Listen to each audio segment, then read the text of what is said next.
नमस्कार मित्रांनो, होळी हा सण आपण लहानपणापासून साजरा करत आलो आहोत, पण बहुतांश वेळा आपण त्यामागचा खरा उद्देश समजून घेत नाही। आपल्यासाठी होळी म्हणजे रंग, मस्ती आणि एक दिवसाची सुट्टी एवढंच उरलं आहे। पण खरं पाहिलं तर होळी हा आपल्या पूर्वजांनी दिलेला ऋतू बदलात शरीर, घर आणि वातावरण शुद्ध करण्याचा वैज्ञानिक उपाय आहे।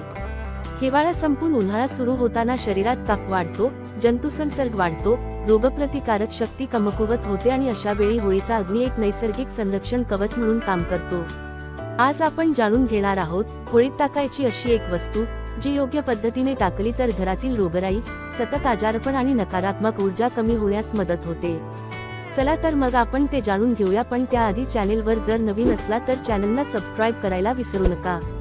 होळी का पेटवली जाते? पूर्वीच्या काळात डॉक्टर, हॉस्पिटल किंवा अँटीबायोटिक्स नव्हत्या, तरीही लोक दीर्घायुषी होते कारण ते निसर्गाशी जोडलेले उपाय वापरत होते।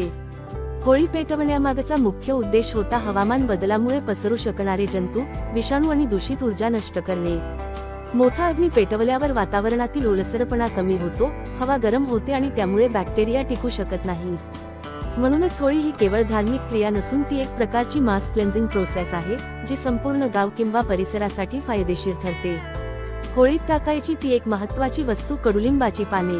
आता येऊया मुख्य मुद्द्याकडे। होळीत टाकायची ती एक अत्यंत प्रभावी वस्तू म्हणजे कडुलिंबाची पाने। कडुलिंब हा असा वृक्ष आहे की ज्याचा वापर हजारो वर्षांपासून आयुर्वेदात औषध म्हणून केला जातो।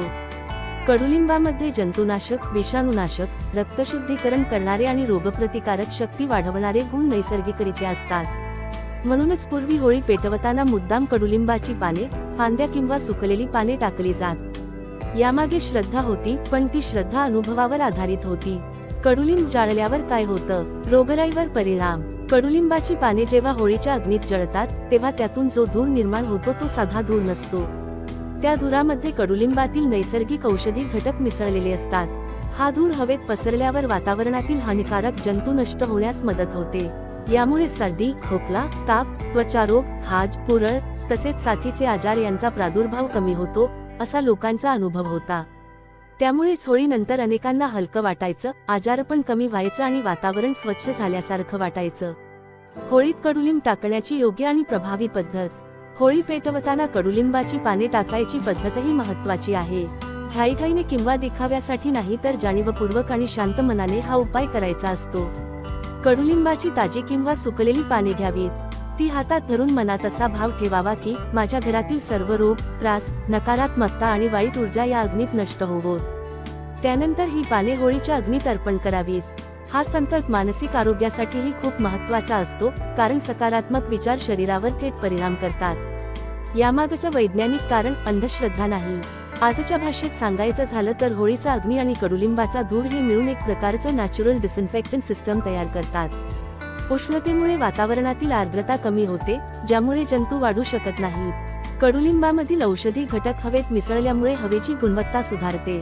म्हणूनच हा उपाय अंधश्रद्धा नसून त्या काळात उपलब्ध असलेलं बेस्ट प्रिव्हेंटिव्ह हेल्थकेअर होतं। बहुतेक लोक करतात ती मोठी चूक। आजकाल अनेक ठिकाणी होळीत प्लास्टिक, रबर, फाटके कपडे, केमिकलयुक्त वस्तू टाकल्या जातात।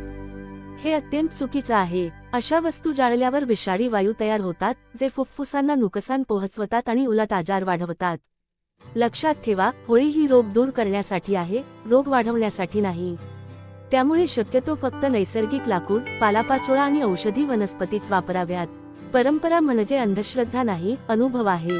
मित्रांनो, आपल्या सणांमागे केवळ पूजा पाठ नसतो, तर निसर्गाशी जुळवून घेतलेलं शहाणपण असतं। होळीत कडुलिंबाची पाने टाकण्याची परंपरा ही हजारो वर्षांच्या अनुभवातून आलेली आहे। योग्य पद्धतीने समजून उमजून केल्यास आजही हा उपाय शरीर, मन आणि वातावरणासाठी फायदेशीर ठरू शकतो। जर तुम्हाला असेच परंपरेमागचं शास्त्र, घरगुती उपाय, वास्तू आणि सकारात्मक ऊर्जेची माहिती आवडत असेल तर मराठी विचार सरणी चॅनेलला सबस्क्राईब करा आणि हा व्हिडिओ नक्की शेअर करा।